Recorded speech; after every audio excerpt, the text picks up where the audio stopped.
Testing, testing, testing. Testing. So, right, so the first two people who are going to be speaking are myself, and then Stephen, and then Kat, and then Karen Lewis, and Karen Fuller, and then Tom is going to do something, and then Victoria, and Robin says he doesn't need him.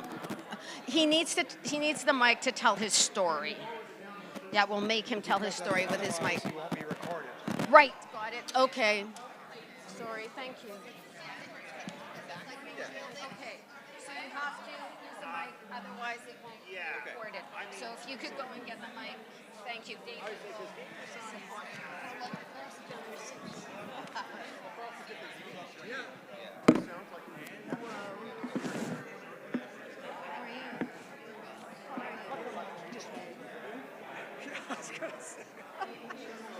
Oh, it's an interesting sacred trilogy of days,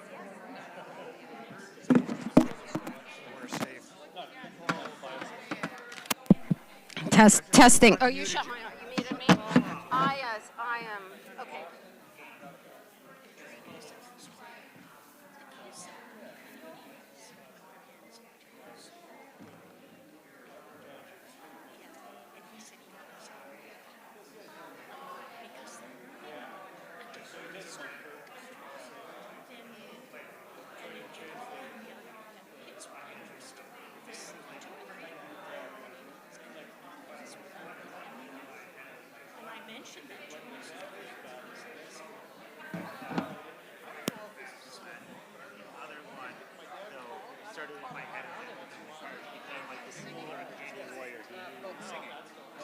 Not exactly.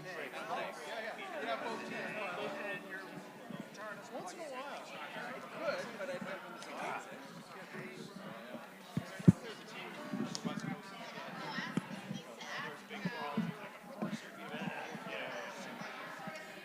All right.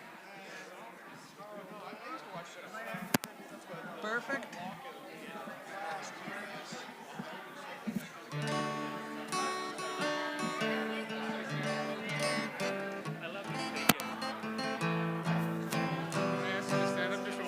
Yep.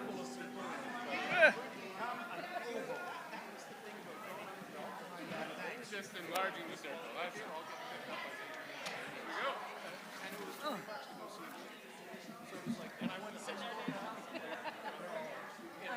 Do you want me to hold it again?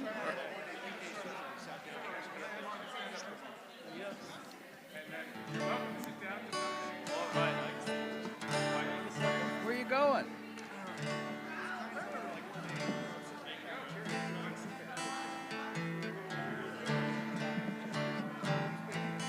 There goes the inspiration.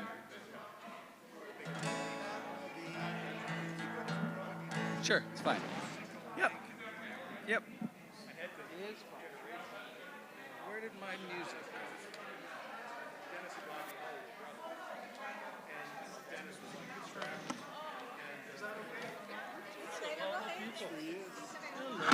I think this is where Lynn's sitting. Lynn will see. Yeah, but that is okay. That's fine.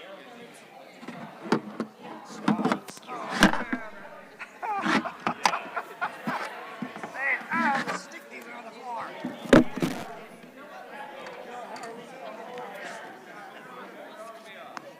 Maybe it's not the equipment.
Robin's telling a story about a song he's written.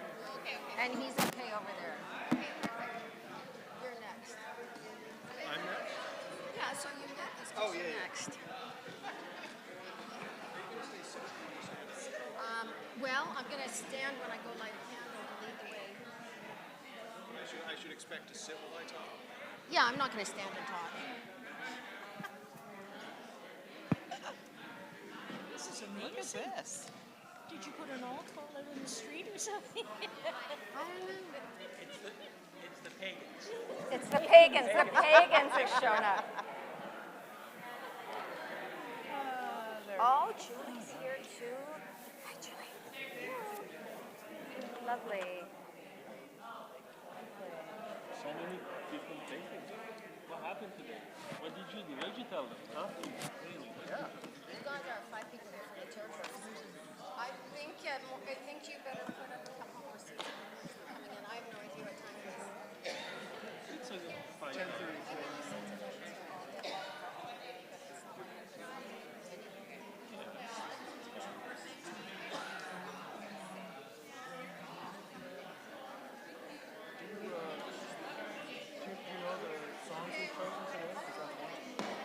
No, but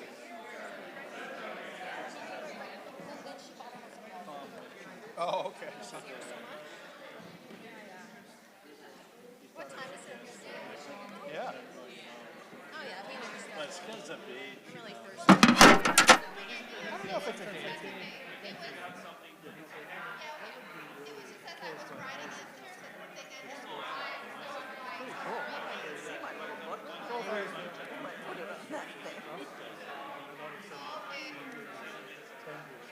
Oh, that's perfect. Oh, yeah.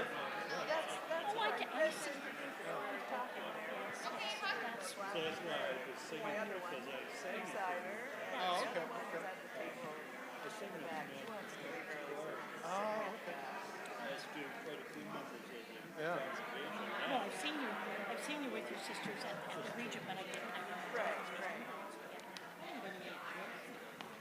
Yeah, there's a little stack over there, and a little stack back here. But this is, I think this is the most people I've seen here for something that's not like an event on a Sunday morning. We'll see how it works.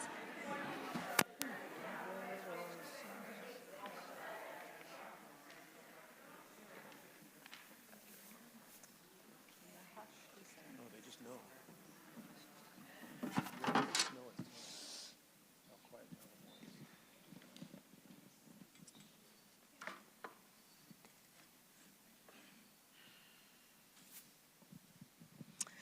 Good morning, and welcome to this sacred circle of storytelling. Those of you who have been listening to me to almost 19 years know that I'm a bit of a broken record with some elements, and one of those elements is that the most important theological question is, what time is it? All right, so this weekend that we are gathering around a circle actually was a very sacred time for the Celtic peoples. So the Celtic peoples are not just those who showed up in Ireland and Scotland, but at one point were those peoples who inhabited all of Northern Europe from Turkey all the way to Britain. And they were peoples who organized their sacred practices and their sacred wheel around 4 major fire festivals. And these 4 fire festivals took place at the cross-quarter days. The cross-quarter days are those days between the equinoxes and the solstices, all right? Or the solstices and the equinoxes. So this Celtic festival is known as Samhain. And it was a 3-day festival celebrated beginning all night, all day, and following the next 2 days. And it had a lot of significance for those peoples. It was a way of marking sacred time for them. So first of all, it represented the harvest festival. It was the very end of summer. All the crops were coming in. It was a time of celebration, gratitude, recognizing abundance and sustenance for another year. It was also the end of the Celtic year. I find that really fascinating. And so rather than the new year then begins in darkness. And for the Celts, and for many peoples, it's not just the Celts, darkness didn't just represent something to be afraid of or something scary, but it also spoke to the deep mysteries of life. So this period of darkness was a time for gathering wisdom, telling stories, going into your home, particularly in the Northern Hemisphere, but not just going into your physical home. It was also a time to go into your internal home and work out what time it was for you. So we're celebrating the harvest. We're at the end of the year. It recognizes a letting go of what is behind us and an opening up to the mystery and the wisdom and the gifts that are ahead of us.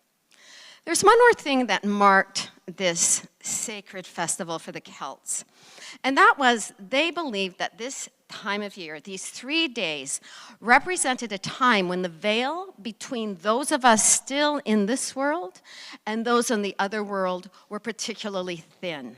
So it was considered a very thin time.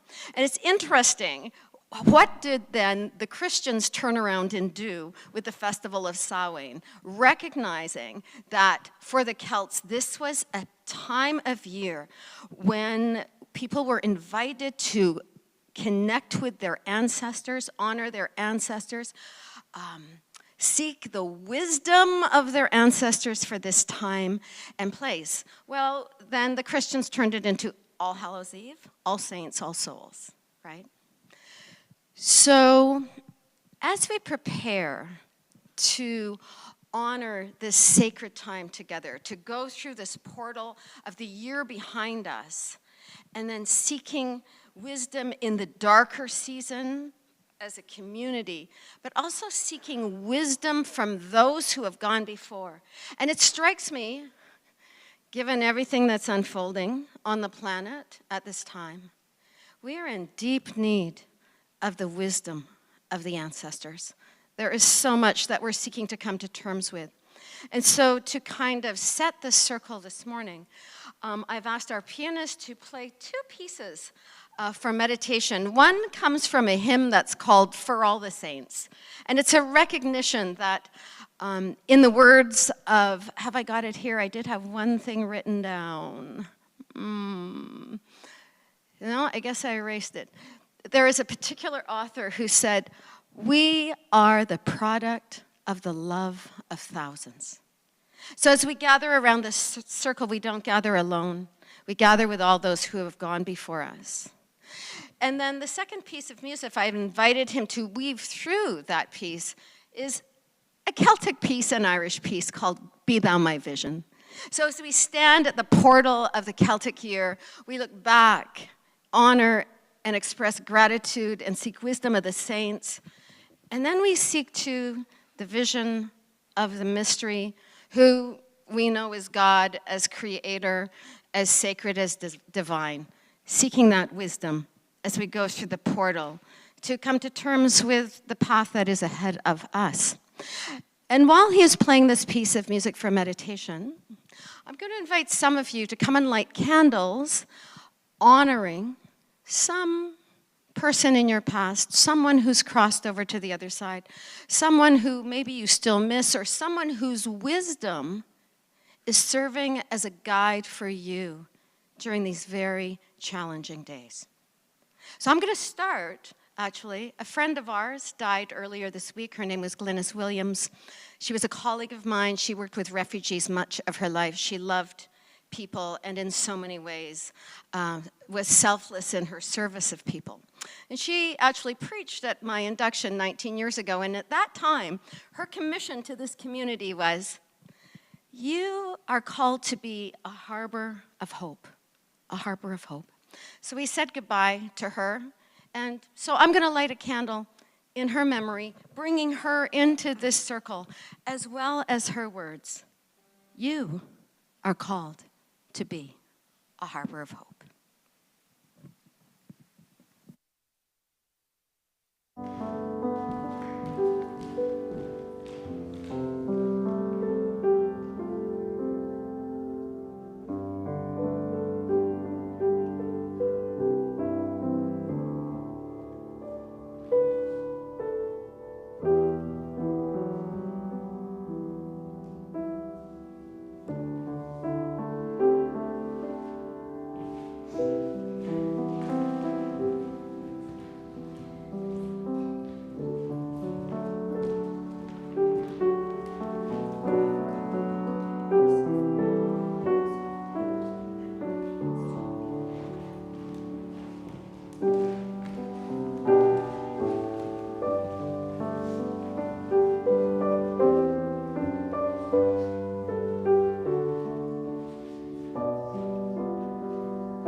morning, everybody.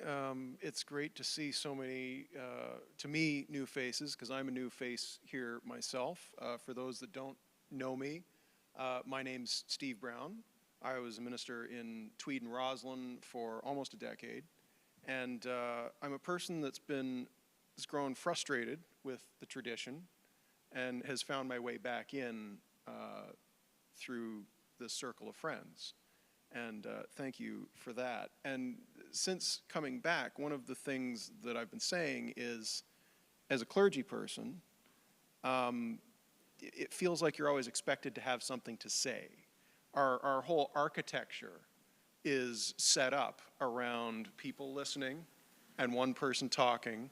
And as a person that's been that one person, I don't always have something to say. I don't have 46 profound things to say every year. I have probably 10 or 15.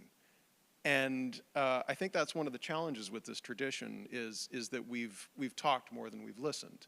And so since I've been back at the Andrew, I've been saying I think we need to find ways to give the pulpit back to the people and do an exercise of listening. And this is the manifestation of some of those conversations. And I just want to say thank you to all the people that are here, because there's so many faces that I don't recognize. And Lynn, you've mentioned that there's maybe some people that need to be specifically? Okay. Lynn's going to get back to that. But thank you for all the people that are here. I think that's fantastic. I had just a few words. I'm trying to be a listener, but also I have a few things to say as we just open. And that is, I think that we get prophets and apocalyptic writers wrong. That's not surprising, because they're intentionally challenging.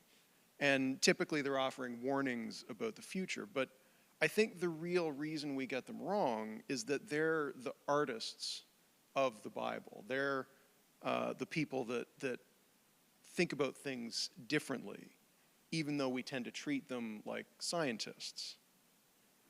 They have hard things to say. They're usually trying to enact change. They're not saying that these things are inevitable. In fact, they're saying the opposite. They're describing where they fear that we are going or have already gone. And they often use artistic language.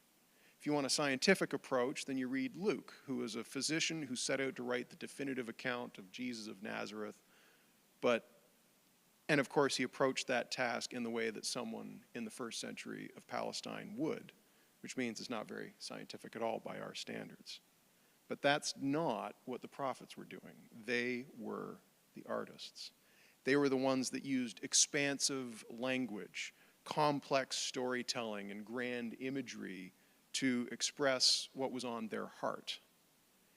If they were talking about specific events, they were often shrouded in complex imagery to avoid backlash. If they were more general prophecies, they were often shrouded in other complex imagery to widen the scope of events their work could be applied to. Often the message is deceptively simple. My favorite prophet, Amos, he talked about the sun turning black and rivers turning to blood, but his message was simple.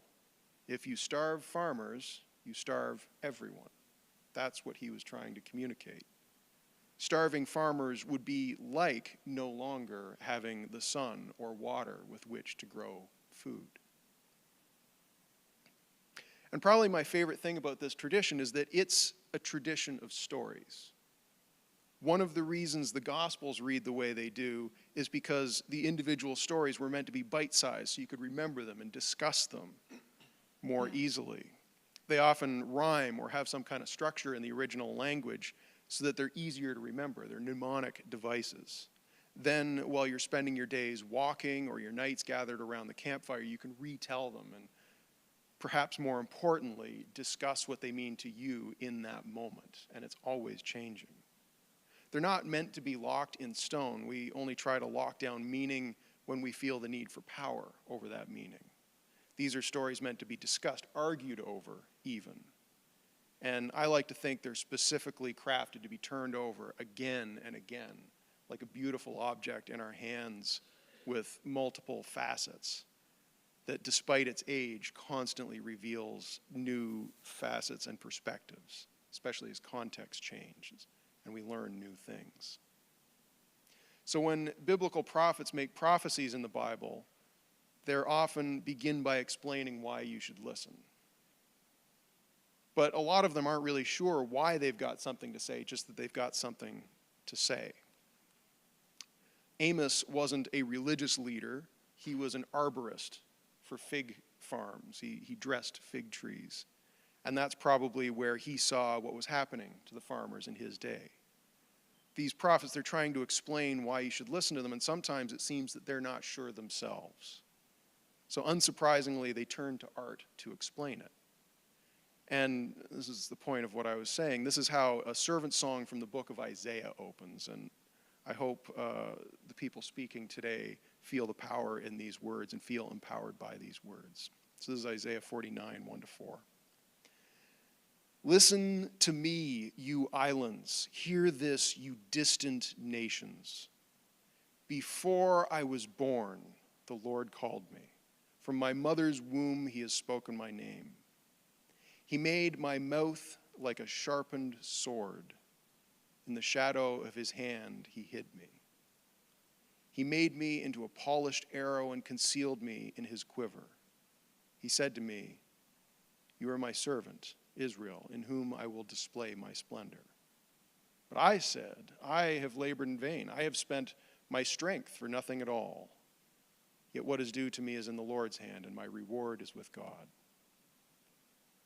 There's actually a lot going on in this passage. I could talk about it for a long time, but as someone who loves reading and writing stories, what jumps out at me is that he doesn't know where the message comes from. His message is older than he is, bigger than he is. He doesn't know why he's here now or how this message came to be on his lips, but he does know that this is his time to speak. This is the moment his thus far haphazard life has been leading to. Is this about Isaiah or a metaphor about Israel? Why not both?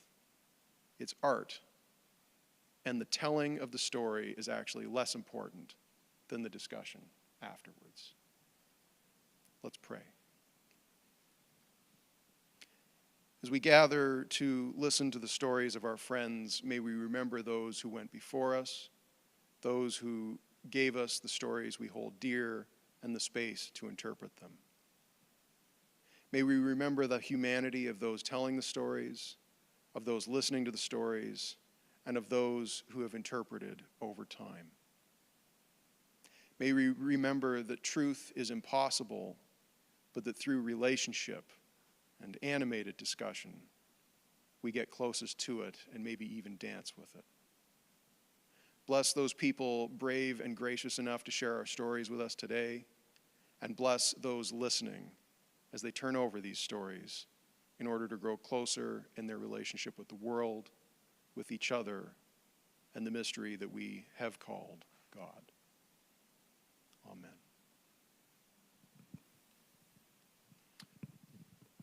I'm going to introduce my new friend, Kat, who's going to share his story now. Hi, everyone. Thanks for being here. So, okay, I have to start this. It's a story of revelation in a way. I set up to study something and realized it was me that I was studying and I was discovering. So about 22, 23 years ago, I was having an IT career and I was working for Nortel, and some people remember this kind of went down in flame along with me. And I realized, wow, in that world, the corporate world, I didn't have many friends. And then the whole idea of life and work balance wasn't really something that existed. In fact, I knew many couples were married within the company. Anyway, so I returned to something I really cared about, which was studying education, understanding how do we learn things. And it's quite a marvelous thing that all of us can change in so many ways through life. And so I went back to OISE. That was at the time when, anyway, it became part of U of T. And I was looking into studying informal education. What is that? Well, you learn all kinds of things simply by doing various activities with others. So the learning that is in school, that's formal. The learning that you get when you hire a teacher, when you go in for a workshop, that's formal. If you try to copy someone and figure out how they do something, that's formal learning. You want to. Informal is all the other times when we learn things without really wanting or even realizing. So what I had in mind were things like me walking with my dad, holding him, and he meets various friends and talks about life around us and so on. I grew up in Romania during the dictatorship. So there was a lot of coded talk about, so-and-so, but without mentioning their names and so on. Another image of informal learning was receiving people. We loved people were visiting each other a lot in Romania, and I loved it. But there was also a lot of anxiety around that, so I wasn't always very happy. Because it seemed there were so many rules about if we go to these peoples, we have to do that. If these people come, well, they're new people, so we have to do this. And out of all this came the question that I came to study, which is, well, how do we learn who's a foreigner and who's not? We have to use words like, or as a kid, words like foreigner, stranger, alien. How do we learn to use these words? And then the corollary, which is once we've learned to say, oh, these people, they're like us, I can do whatever, I can go to them and say hi or whatnot. And these people, well, they're foreigners, so we have to do something else because we don't know them, they don't know us. So how do we learn how to treat people that we don't know, which is an interesting question to me. So as I was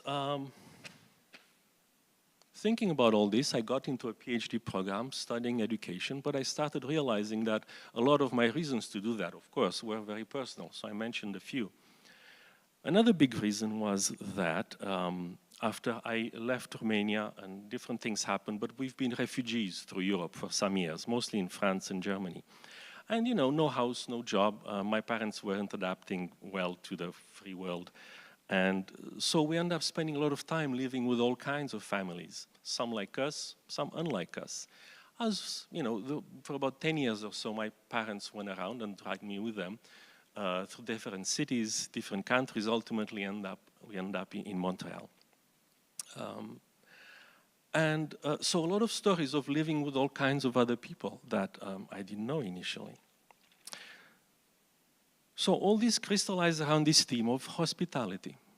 It turns out, as I studied some more and prepared, the whole plan for research and so on, it turns out that hospitality is something that is quite universal. So I was kind of enthralled by that. I thought, oh wow, here I am, thinking I'm starting with my childhood memories, but in fact, so many other cultures and religions and movements talk about how do we receive somebody we don't know. And that's how I realized there were a whole bunch of families that I lived with that really changed me, but I didn't know at the time. In Romania, for example, I grew up in these, rows of gray concrete buildings that some of you might have seen. But in these buildings, everybody was a bit like in a village, so everybody was knocking on everybody's door for whatever reason.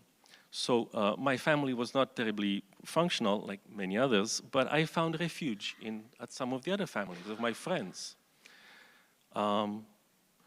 Once we arrived in France, years later, we were janitors for a building, cleaning up and whatnot.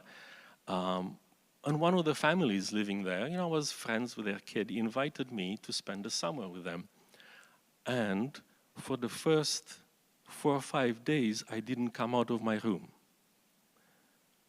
I didn't talk to them. And yet, it's one of the times when I felt the most seen.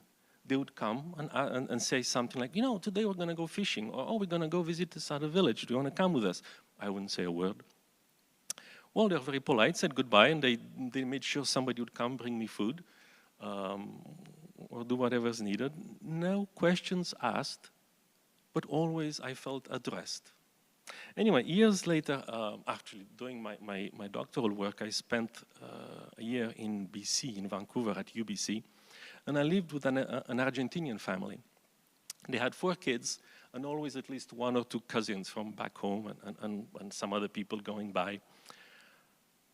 And seeing the relationships between the kids and the parents was something entirely new for me. I didn't grow up with that. My parents had all kinds of qualities, but not being particularly interactive with each other or with me. So I learned a lot there. Then after that, I spent a bunch of summers volunteering in various countries, mostly in schools. And I ended up staying with the families of teachers. So again, a whole bunch of families and kids that I stayed with and realized, wow, there are so many ways to be a family and also to be happy. And of course, I'm not mentioning all the bad families I've met. We've all know, there is dysfunctional families, and that's fine. We all seem to survive. And also to mention hospitality, I could talk about this for a while, and there is a whole institutional side. Is the culture hospitable? Is a building hospitable? Is a hospital hospitable? And so on. But I wanted to focus just on the personal side. So this theme of hospitality, I realized, I thought I would study it academically. I was interested in the sociology of how people meet and mix and that kind of stuff. And I realized on the one hand, it kind of healed me. I grew up with a family with all kinds of trouble. For many years, I didn't really want to go back home except to sleep. I was at school or in bed, I guess. But then I had an education simply by living with other families of a whole variety of possible human relations and situations. But then as I grew up, within those years of preparing this study, I realized there's a lot of political and social importance to this simple gesture. Earlier on, I was thinking that at least in my heart, I'm dedicating this to my grandmother. So my grandparents grew up in a village. They, had a few years of school. They knew how to read and write, but they held a village, one of the two village taverns, and they did that, without electricity and fridges and so on, old style. But every Sunday, it was a custom in the village that most families would put out a table on the street with some soup, some wine, some bread, some salt. And, people would stroll up, back and down and have a little bowl of something or a chunk of cheese and chit-chat. And especially, you were particularly honored to try to get whoever were new passing through the village, so you'd get news from somewhere else. Where are you coming from? What's happening there? That was one of the basic questions. One of the items, though, that I remember caught my attention and started to focus me on the social side of hospitality was an article in The Economist. Tough publication, tough British journalists talking to a Muslim person who was perhaps part of the Muslim Brotherhood, I think, an Egyptian organization. Anyway, at some point he goes, okay, so you condone violence. All right, fine. Would you put a bomb right here in London where you live? And the guy said, well, no, that would be against my principles. I mean, London hosted us. The London police is protecting my children. I will never put a bomb in London. Of course, I understand that some of my brothers from other countries see many symbols in London that deserve a bomb, and I'm okay with that. But I would never do it. And the interesting part was, as the interview continued in The Economist, he was taken seriously. Like, okay, I see, okay, I'm not going to insist on that. It makes sense, hospitality. Wow, okay. Of course, all kinds of people talked about that, and in particular, Kant, Immanuel Kant, 1700s, right, the Enlightenment and all that, wrote something like a sketch for perpetual peace. And in there, well, why do we have war? Because we have conflicts that we can't solve any better. What helps us solve conflicts? Well, it's knowing each other so we can sit down and figure out solutions. So how do we get to know each other? Well, we have to spend time with each other. So his reasoning went that the right to hospitality was key to human flourishment and perpetual peace. Now, a detail, by hospitality, he didn't mean that people could come anytime, knock on your door and say, I want to be hosted and fed for some time. That's not the right to hospitality. What was important to him, in his thinking, was the right to knock on the door, ask for something and not be shot. Like you can very well be told, no, go somewhere else. Well, that's quite fine. But the right to visit, the right to ask for whatever question, the right to knock on the door, that was the key for him. And many other writers since. All the Abrahamic religions, have very explicit rules about hospitality, of course. The Greeks had it. Zeus was, the leader of the Greek pantheon, and he was the god of justice and the protector of strangers. And he often would appear as a stranger and play all kinds of tricks on all kinds of people. Buddhists and the Vedas talk about hospitality very explicitly and so on. But more interesting, in Europe, at some point as I was researching, there was all kinds of medieval laws. And in Sweden in particular, in the 50s, they did a whole cleanup of many of their laws, including one which said that every house within a certain perimeter of towns and cities would have to have a king's room. Because, of course, in old times, when you'd close the gates of the city, you wouldn't just reopen them for somebody who's late. Oh, there's somebody there on the hill. No, you close the door. But the person on the hill coming to the city would have the right to knock on the houses around towns and so on and say, I request the king's room. So that was mandated. Because, of course, you had bandits and wolves and bad weather and so on. And hospitality was key to commerce.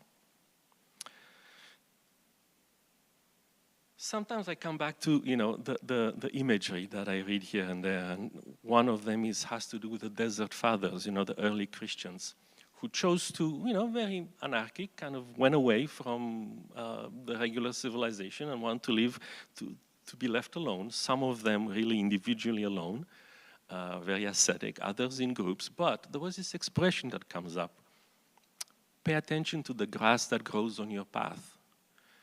If the grass grows on the path to your church or to your friends and to your neighbors, then your faith and your humanity is lessened.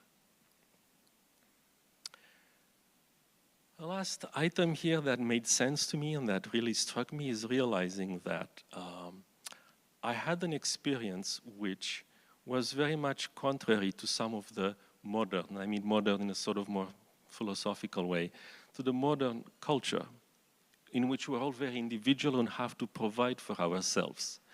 And I discovered that I grew up with a background in which that wasn't the case. We have to provide for each other at a minimum level. And it's not just a kind of moral duty to help people. It's actually a huge benefit to be able to do commerce. And commerce is a beautiful word that nowadays is used very superficially, but it really means about sharing what's unique about us, right? It's sharing the message of Hermes and Mercury and commerce, same root. So that's the story. I realized that I grew up with something that really healed me and helped me, and I didn't know that until I actually went to do a PhD to study things, which I actually didn't finish this theme for various reasons. But there I was. I discovered a part of myself, I guess. And then later on, there was a song that also crystallized that, a Brazilian song, a samba of blessing, which has a line towards the end which says, life, my friend, is the art of the encounter, even though clearly in life what we mostly meet is misencounter or disencounter. I guess I'm translating from Brazilian. So I wanted to study hospitality, and I guess I ended up with the art of the encounter. Hopefully something I can practice, and that's the story. Thank you. Who's next?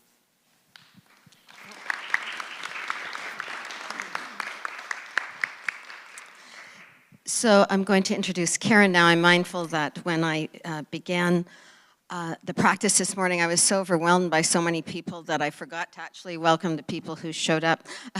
My apologies.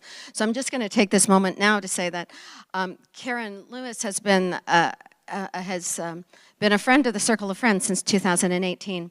She and all of her family, actually I'm just going to say it, when we met them as a result of establishing Christy Belcourt's Wisdom of the Universe on the back wall, and then at the time invited Karen's sister, Jan Hill, head of Turtle Clan from the territories, to come and welcome all of those who were coming to meet Christy and welcome them officially to the territories. Beside Jan Hill is her other sister, Callie. Callie's been responsible for a cultural center on Tyendinaga, very much providing leadership and education around the recovery of language and culture, of the Mohawk culture here, but I know a meeting with Indigenous people across Canada to talk about how we as Canadians, and particularly Indigenous peoples of Canada, can recover their language and their culture. And then another sister, Beth, just outside the circle with her husband, Chuck, because they have to leave early.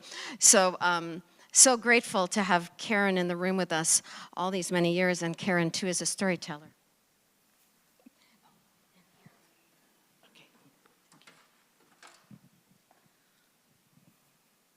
Okay, thank you. Sego, Sewaguego, good morning, everyone. 1990 was the year of my awakening. I was 42 and I woke up. I woke up to the knowledge of my issues and that they needed to be addressed. It was my first inkling that incidents in my childhood were still affecting my life. In January of 1990, I started a new job. It was a career change. I was hired to be the librarian of a non-existent library, so there were a lot of tasks, get training, and find a space and set it up with table, chairs, desk, shelving, and then get something on those shelves. I had purchased a dream book, a book about dreams, their symbolism and their meanings, and I decided to look up a nightmare I had when I was 12 years old. So in this nightmare, my family is gathered at one of my aunts for dinner. It's something we regularly did. But this time there was a big, heavy-set, strange man there. He was dressed in overalls and he had a knife. And he was slowly killing us one by one. There was no hiding. And he was coming closer. It was going to be my turn. I was terrified. I was probably screaming. I lived with my aunt and she woke up and came into the room with me. We had the lights on. She stayed with me the rest of the night. So I looked up the symbolism of this dream. Big scary man, well, that's fear. Any of you dream about a big scary man, that's fear of some sort. The knife, that's about sexual abuse. I read that and I said, what? That's what that was about? Now, I hadn't forgotten these incidents from my childhood, but I didn't dwell on them either. I didn't give them much thought. But in that moment of awareness, I recognized that they were important and they needed attention. Sometime later, I saw a program being offered on Reserve, and the topic was sexual abuse. It was 3 sessions. I signed up. I didn't make the first one. I couldn't make myself go there. On the way to the second one, my eyes started leaking. That was long ago emotion rising up to be released. Although if you'd told me that at the time, and that tears were healing, and crying moved emotion and feeling through your body, I wouldn't have believed that. I came to know the truth of it, though. At that second session, I heard the word unburdening, and I thought, yes, that's what I need to do, unburden. Lift the weight of trauma and shame and grief. Back at work, there was these words tumbling around in my head and I couldn't think of anything else. I couldn't do my work. So I went and sat and started typing and those words just came out and filled that paper. I took what I had written to the next section, the last session, and I read it to the group, and I'm going to read it to you now. I still have it, same paper.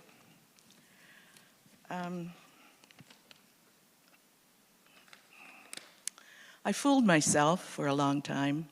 I said, it isn't necessary to tell anyone about this thing this sexual abuse. I know it happened to me. My husband knows it happened to me. My journal knows it happened to me. It isn't necessary to be in front of people and say out loud, this thing, this sexual abuse, it happened to me. But what a release when I said it to the group. It happened to me, sexual abuse. So many things were stolen from me, my innocence, my childhood, my trust, my ability to say, I love you, my ability to believe when someone says to me, I love you, my ability to give or receive a hug or a kiss. So many precious things stolen from me. I thank creation for showing me the healing path, for bringing us together at this time, for the guidance of a wise and compassionate teacher, for the courage and beauty of the survivors. I thank and honor each of you and creation for helping me say out loud, it happened to me, sexual abuse. I thank and honor you for telling your stories. There is hope, we can survive, we will heal. When I'm presented with a choice before me, I see the choice, but I don't see that path where that choice is leading. That's unknowable until I step on it and start walking that path. My choice to seek help, to address my issues, to write and share my words, they were the first steps on a path to wellness, a healing path. And that path isn't always clear and bright. Sometimes it's crooked and stony and dark. But in that struggle, that's where the lesson is. That's where the healing is. And it isn't fast either, like this was 1990. I'm still walking, taking step by step, peeling back each layer at a time. I am grateful for this life and for the person I'm becoming. Oh, and I had a dream last night. And there was snakes in it. And I'm not even going to look that up because I'm pretty certain that's about transformation. Now.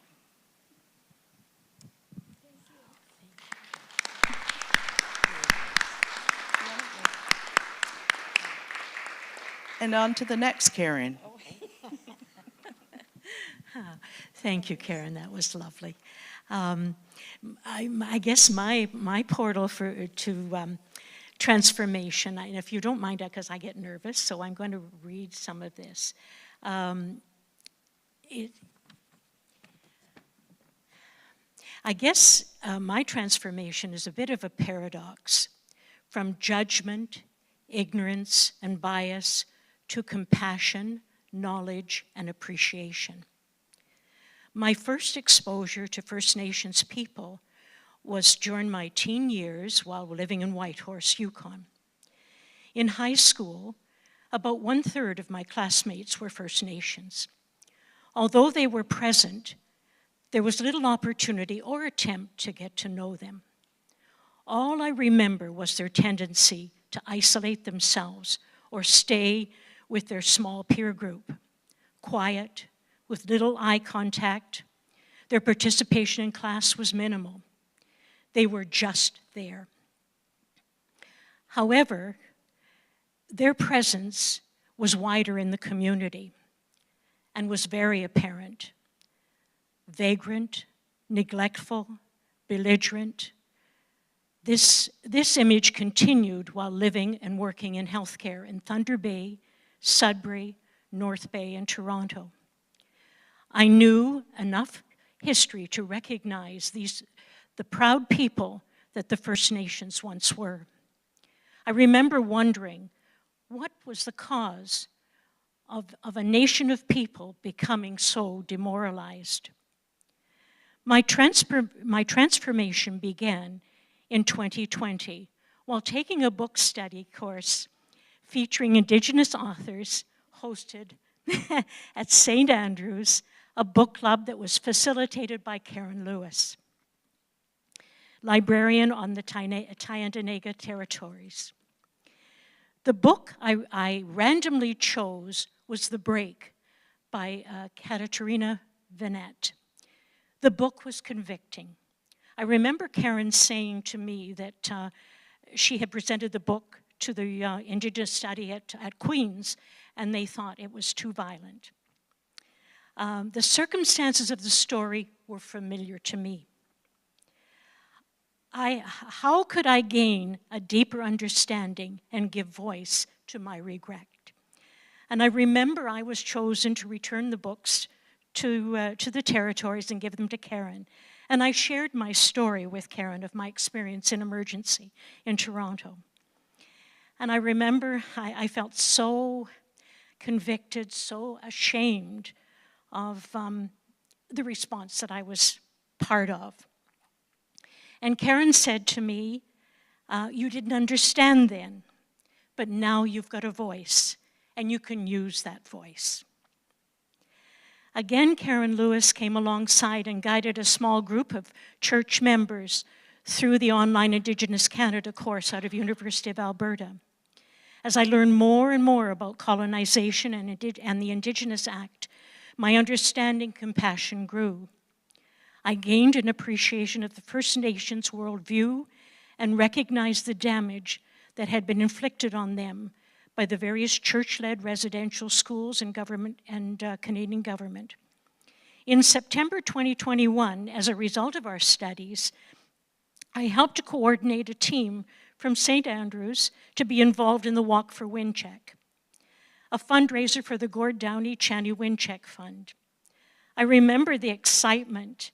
We started out with a low ceiling. We thought, oh, well, maybe we'll get a couple of $100 in fundraising. I remember, watching the money come in, and it ended up we were the second highest fundraising team in Canada. So it was just a celebration. We were so excited, and certainly the county really supported us.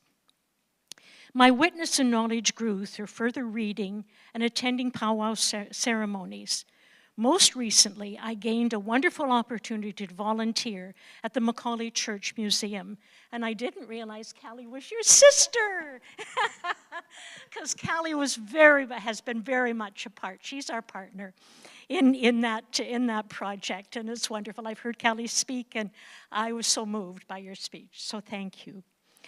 The path forward, which features Indigenous art and historical displays.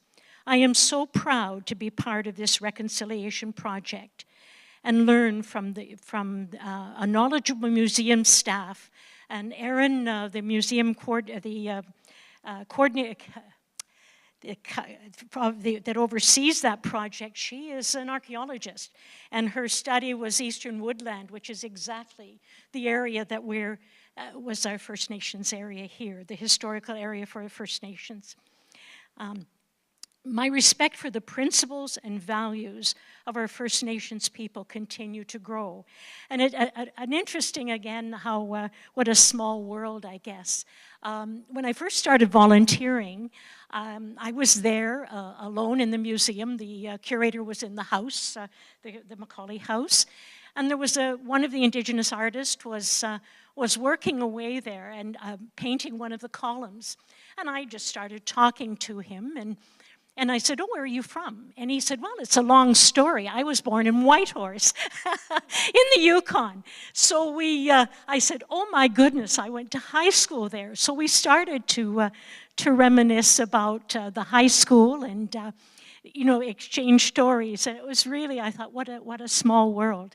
And even more recently, we had a speaker, they were hosting a seminar for teachers of Indigenous study in the primary school and high school in this area. And Maura Switzer, who is the communication director of the Assembly for First Nations, was a speaker. And of course, they included me in the presentation, which I was thrilled by. And during the break, he was looking at some of the exhibits and went over to the military exhibit. And I went up to him and I said, this is one of my mentors. One of my mentors. This is her father's medals and his picture and so on. And I said, Karen Lewis, and she's the librarian on the territories. And he said, I know Karen. And here he's from North Bay, so her reputation is far and wide. He said that he is Mohawk. And he said his family moved off the reserve for educational purposes, and he was wanting to find his ancestors. So he approached Karen, and Karen was able to find several generations, and he said even the people that stood up for his grandparents, his grandparents' wedding. So I just, the doors are opening for me, and the more I get to know the culture, the more I admire their worldview and their beliefs and the principles for the First Nations people. So I feel very, very blessed and very privileged to be part of it. So thank you, Karen.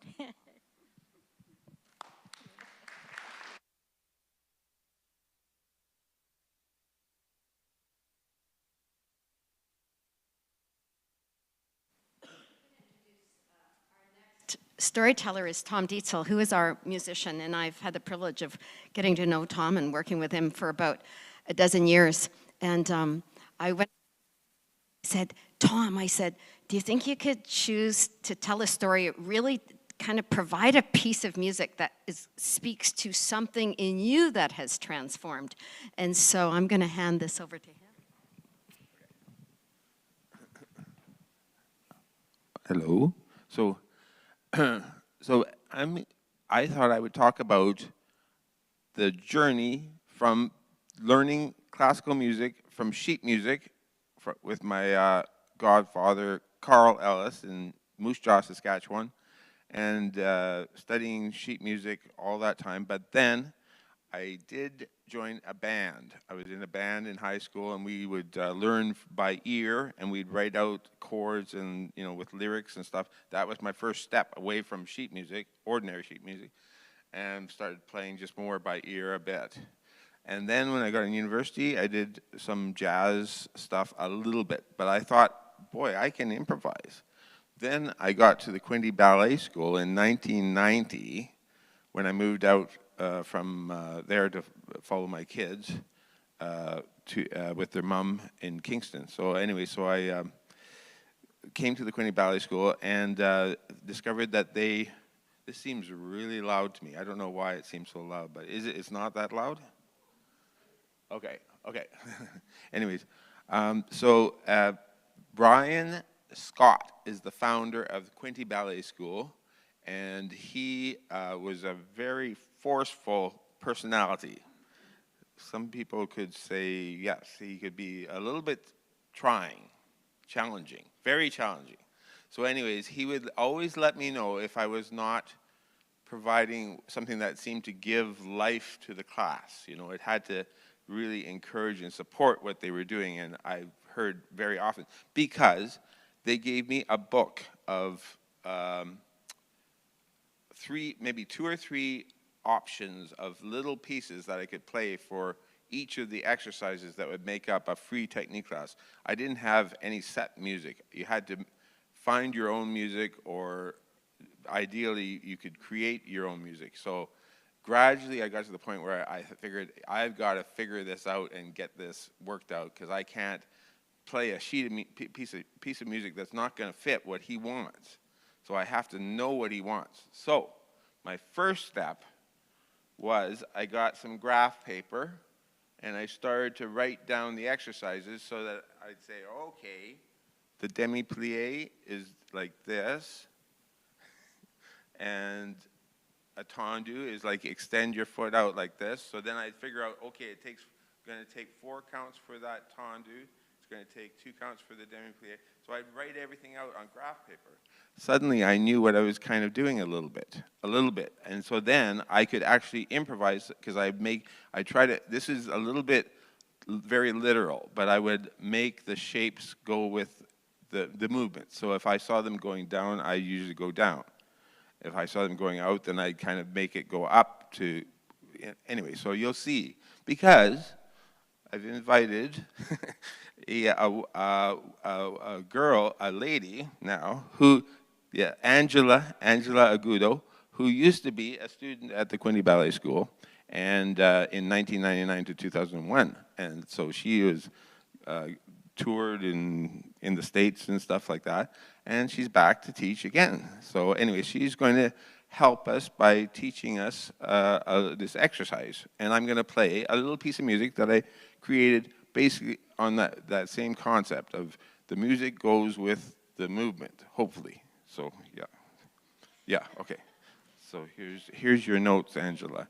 And I'm also going to get my roommate, Andrew Malcolmson, to say a few words about transformation, because yeah, it's very important. He has got a very good point, and I agree completely, thankfully. Hi, everybody. First of all, thank you. This is my first time here, and I'm very happy. I think it was meant to be here today. Yeah, so usually we're going to show you how we work at Quinte Ballet. So I'm one of the ballet teachers. I teach different levels there. So usually we mark an exercise, and then we look at the pianist, and they have to come up with a piece of music that goes with the exercise, and that will work. So Tom has lots of experience. So if you want to try this one, if you like, I'll show you. This is how we usually start class, with pliés, which means to bend. So usually I said, okay, everybody, just stand up, and the exercise goes 5, 6, 7, 8, and we go 1 and 2 and 3 and 4 and tell you 5 and 6 and 7 and 8, and we repeat it to the other side. So nice and smooth, and then we go into something that is different, sharp frappés. So we have to transfer our weight, and we strike the floor, and I'll see this is different than the soft movement, right? So we go 1 and 2 and 3 and close. Other side, 3 times, and we repeat it. So once we do that, we look at our pianist and we're like, you got that? And he comes up with something that goes. So if you feel like you want to try this exercise with me, you feel free to stand up. So we start in first position with your heels together, toes apart. Oh, I'm glad everyone is trying it. Thank you. So if we're ready, we're going to start nice and tall. Okay? And when you go up and down, I give my students this image. You're the toast in the toaster. So you go straight down and straight up, and you don't want to burn your forehead or your bum. So you don't go.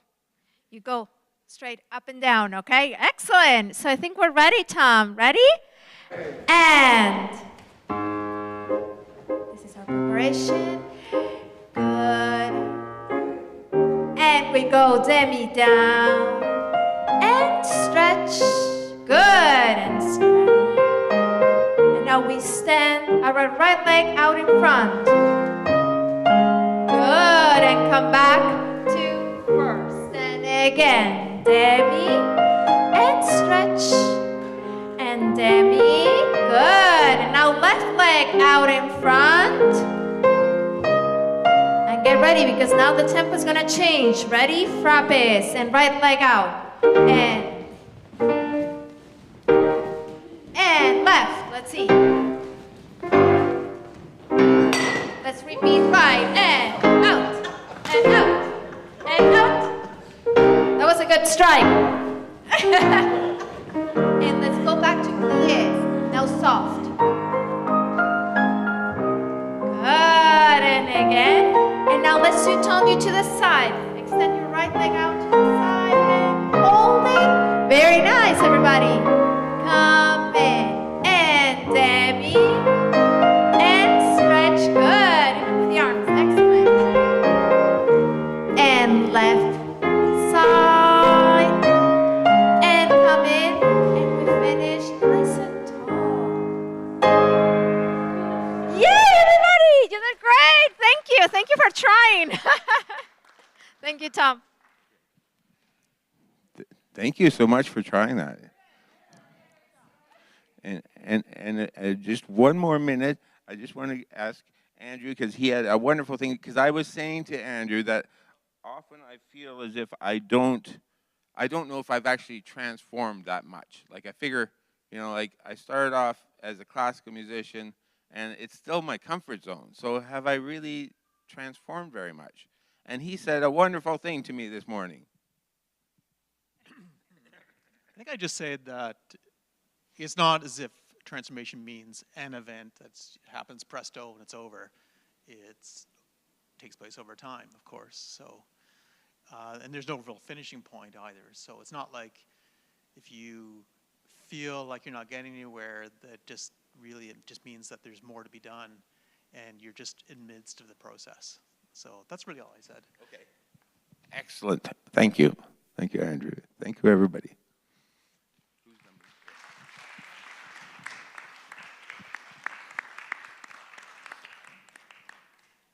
I just want to say thanks to Tom and all our speakers this morning, and now it's on to Victoria. Hi. Hi. Okay, it's all good. Thanks for this circle of friends today. My name is Victoria Brave. That is a chosen name, the name that I chose for this period in my life in which I'm an artist and a philosopher and a deep thinker. And I hope to share some of the visions that I have with the world through both threads, weaving, quilting, and speaking for you today. So we're actually, another detail that's important is that we built a home on Big Island. That is so far my biggest art project I've ever done. But we're very happy to be here and to feel at home in and within this community. So today I wanted to tell you about my first rebirth. I was 18 years old, and I lived on the traditional land of the Huron-Wendat people in the city now called Quebec, which means where the river narrows. I was in Cégep, studying humanities and social sciences, working part-time as a parking valet in the downtown hotel. On all visible account, I was doing quite well for a young person, except that I couldn't tell you when I had last taken a deep breath, because there was a vice in my chest that was my constant companion. This story began when I met a fine young man, handsome and strong. He was a co-worker, and at the Christmas party we danced, our body testing their fit with one another. We started to see each other outside of work. I felt seen, and he made me laugh. So on Valentine's Day, I invited him over to my place for an intimate dinner, and perhaps more, if we fancied. During that dinner, I told him some truth about myself that I hadn't dared to share with any other soul. He heard me, accepted me, and stayed overnight, holding me tight. This was not problematic per se, except that my parents had forbidden any visitor. You see, my parents, by which I mean my mother, my stepdad, newly married, were snowbirds and therefore away a lot during the winter, weeks or months at a time. And this had been so for many years, so much so that their absence had become normal to me. Their travel began when I was barely 10 years old, and I felt abandoned. And I tried to say as much, but I was not heard, not accepted, not held. So for years, I led this weirdly nomadic life, finding stability only by living in a boarding school. But when I aged out of that school, I returned home thinking, hoping, that I could live in this large but cold house on the hill. Along the way, I had forgotten that this house was not, had never been, nor could ever be my home. So I had invited my new love to a forbidden place. I knew it, and I did it anyway. I had not told him to take precautions, like parking down the street or entering from the back door. I hadn't done that because I felt ashamed that my parents would have so little trust in me. I had good grades, worked diligently, and nothing was ever broken or misplaced. But none of this mattered because my real crime had been to forget that my family's life was built on my continued obedience. And I had forgotten that because, as we all know, love is much stronger than fear. So by the first week of March, my trespassing was revealed. A neighbor had snitched on me. My stepdad confronted me. How dared I? How ungrateful could I be? But for the first time I talked back. I argued for my right to exist. How dared I? How ungrateful, he said. And at some point, he simply declared that I was no longer welcome here. So I went into my room and packed my things. I remember feeling a strange calm. You'd expect a great sadness or a bottomless anger. And believe me, these feelings came later. But as I gathered my thing in my car, expecting never to be back, I felt a resoluteness that I had never experienced. Before the sun was up, I was gone. I drove away. I went to drop a few things at my dad's, explaining the situation. But I was restless and I couldn't stand still. So I went back out and my car drove me to the last place I felt home, that old high school of mine. Next to it was a church on a cliff overlooking the river, a lovely place that always felt symbolic and important. On the edge of that cliff stands a 9-meter-tall sculpture of the Virgin Mary. It was next to her that I saw the sun rise the next day. For already that morning, as I looked at the sun shimmer on the river, I knew that my life had changed forever. Overnight, I had changed. I had taken a stand. I had taken a stand in my own defense. In falling in love with this young man, I had invited life back into my soul, which revealed to me that until then, I had only half existed. And from then on, and with Mary as my witness, I vowed to follow my heart and act as I felt right, no matter the consequences. I wish that I could tell you that it was easy from then on. It wasn't. But I never regretted that night, that fight, and all the events that ripple outward from it. I chose a new name, Misha it was at the time, to differentiate this new soul from the scared and scarred shell of a girl that I had become. When I went back into the car that day, sensing a whole new life ahead of me, I was greeted by the host on the radio wishing me Happy International Women's Day.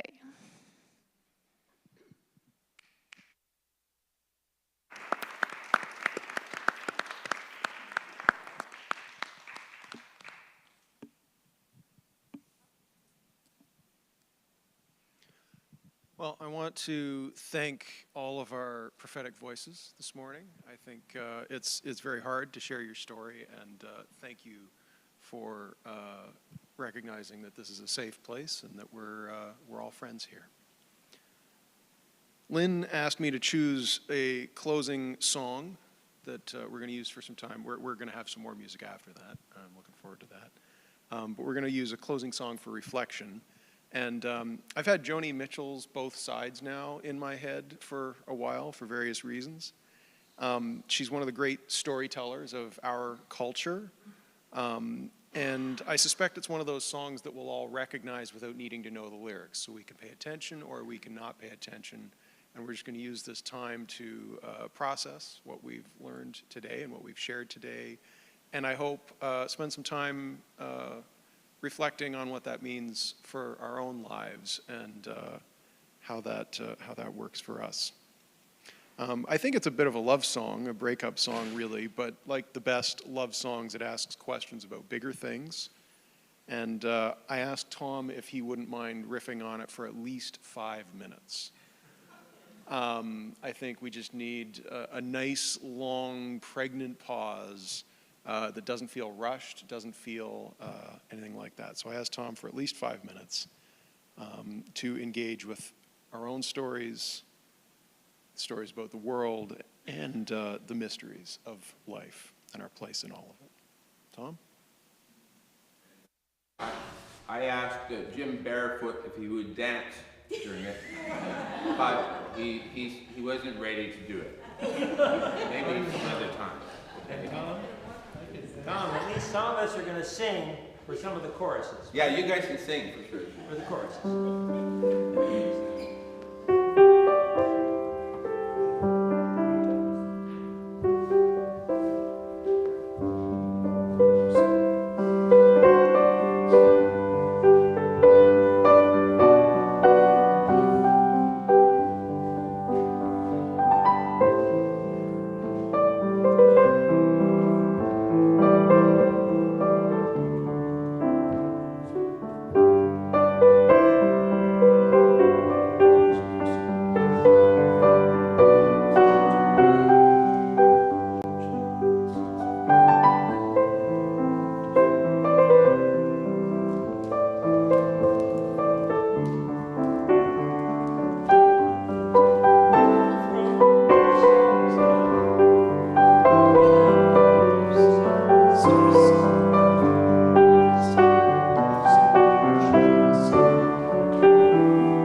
on some levity, and we have a brand new song. It's recently been written, I gather, and I hope you tell the story of how it came to be. And so here you go, Rob. Could you grab me the music stand? Oh, thanks. Hold this for a second.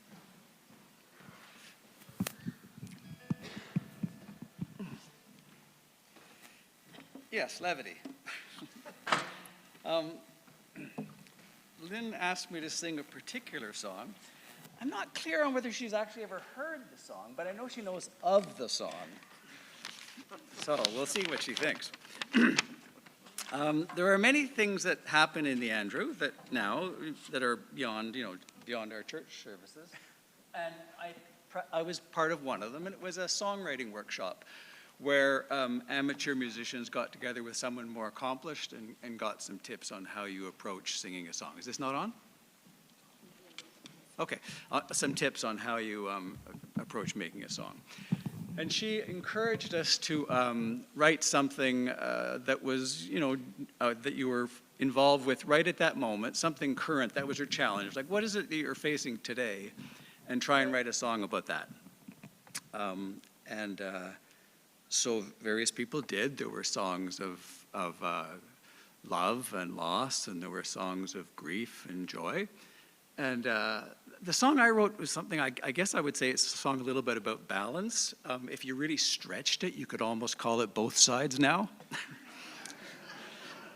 So anyways, here you go.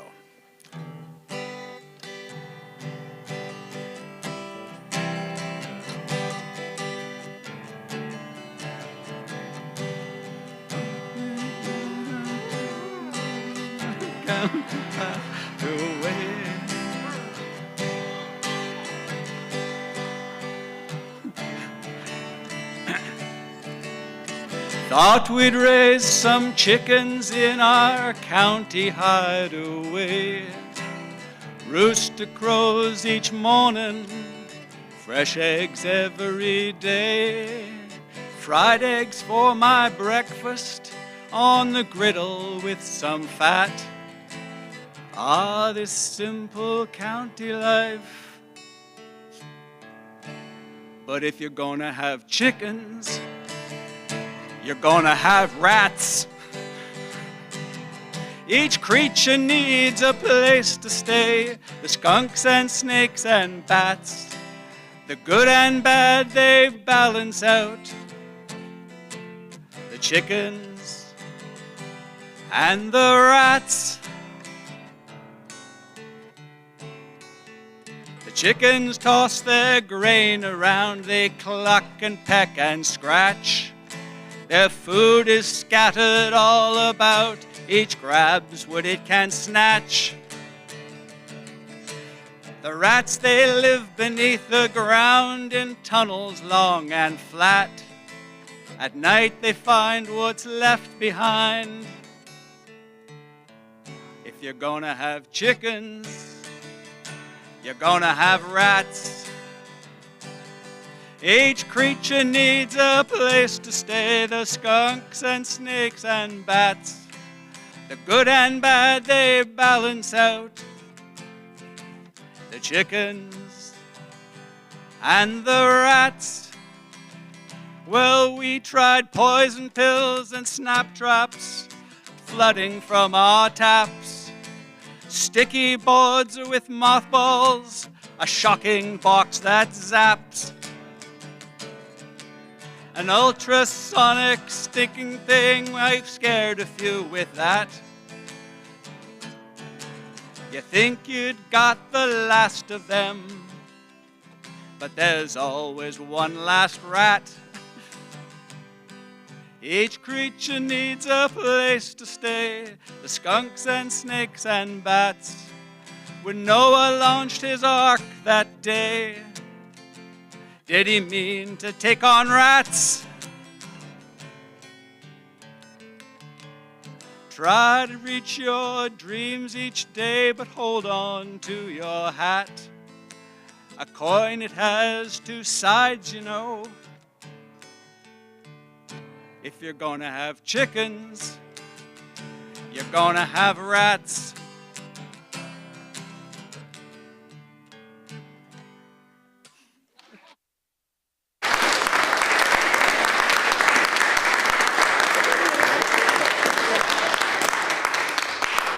now just to follow on the song, you'd be pleased to know we still have chickens, but at the moment we do not have any more rats. The reason we don't have rats is twofold. One is that my wife is an excellent rat trapper, Catherine. She worked at it for many months. The second is also kind of a point about balance. We found we were losing some, the rats eat eggs and they eat young chicks sometimes, but we were finding we were eating losing some older chickens. And specifically, their heads were cut off. So we figured that was weasels, and it was. But one of the blessings of weasels is they go into tunnels and find their way into rat burrows, and reminiscent of Halloween zombies, they eat their brains. So the weasels wiped out the rats as well as eating a few chickens. It balanced out.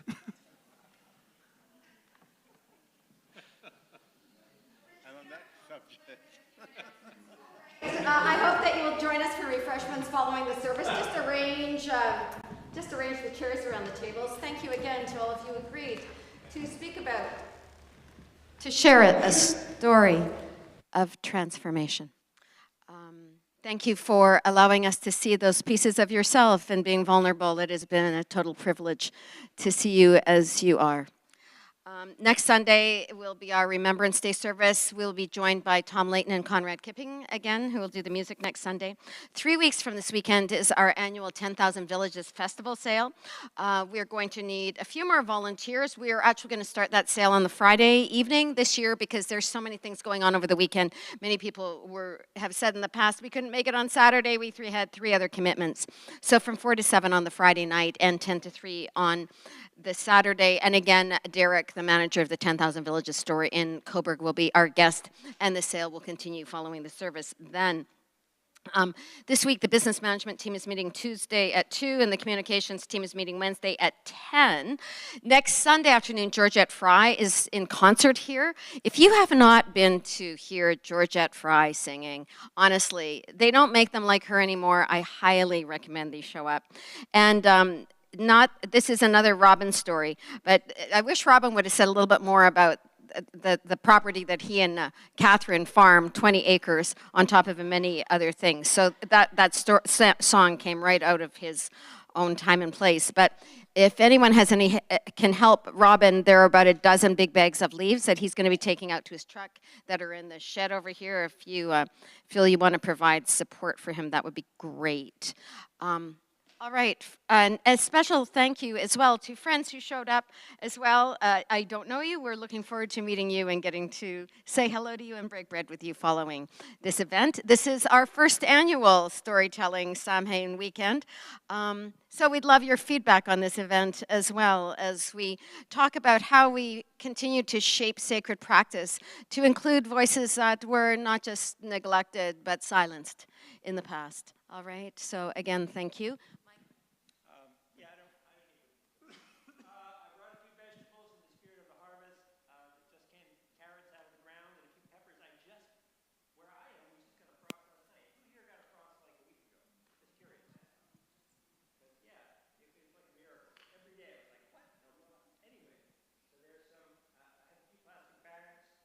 And if you run out of plastic bags and you want to take 1 or 2 things to throw at minis, put them in your pockets if there's no plastic bags.